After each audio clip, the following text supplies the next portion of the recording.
I'm best known as a graphic artist, a person who makes drawings, specifically funny drawings with text, sometimes called cartoons. Some of the stuff I make is three-dimensional, sculpture, and I make animation, films, make a bit of music. Done a lot of different things, make all kinds of stuff. This exhibition at Fabrica is part of the Brighton Festival, part of my contribution to the Brighton Festival. It's a big lassie who isn't a real lassie. She's a sculpture of a lassie.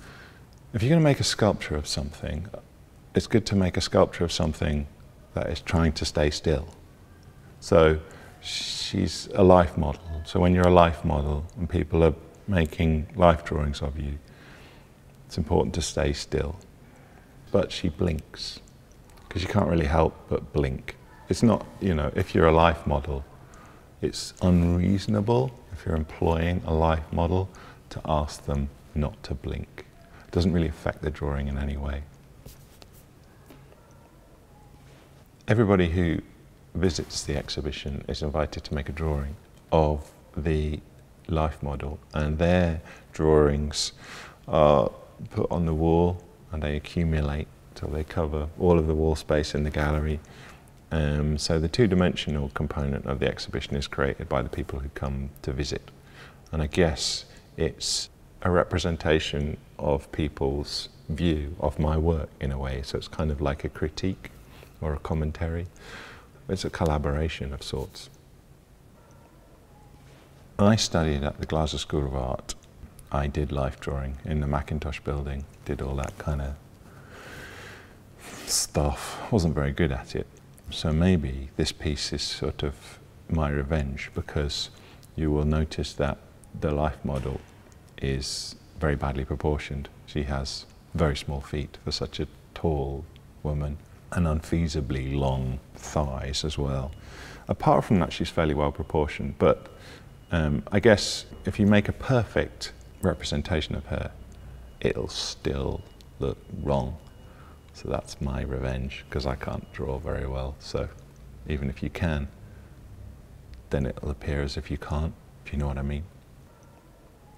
When you first go to art school, people who don't go to art school say, "Oh, do you draw naked women?"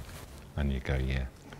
And but the thing is about them being naked, you get over it really quickly, because what you're really bothered about is trying to be able to actually draw, which is kind of why you're at art school, to learn how to draw to some extent. So yeah, you get over being in the presence of a naked person quite quickly.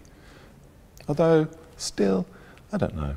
If I'm like at a party or something, and somebody gets naked, I don't really like that much. It's always like, ooh, maybe I'm at the wrong party, you know. But, you know, but on a professional level, it's totally fine.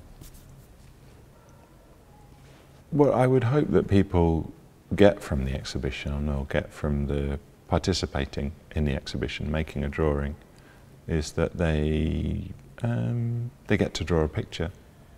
The majority of people don't really draw pictures. It's something that you just get out of the habit of when you're a kid, and you suddenly, you're at school and you realise that craft is kind of important. And if you don't have those craft skills of being able to objectively render things on a page, then you sort of become intimidated and stop. As I've made this piece, and the piece, there are two life model pieces, a female one and a male one, that preceded her. I've sort of realised that drawing is a really good therapeutic thing. People like drawing. It's one of those things that's perhaps a bit like dancing for me, you know, something I never do. But when I actually do it, I kind of really enjoy it. The fact that I'm not very good at it, and that I look like a horse when I'm dancing, isn't important. It's just fun to do. And drawing's a nice therapeutic activity, and maybe this artwork invites people to get over that problem.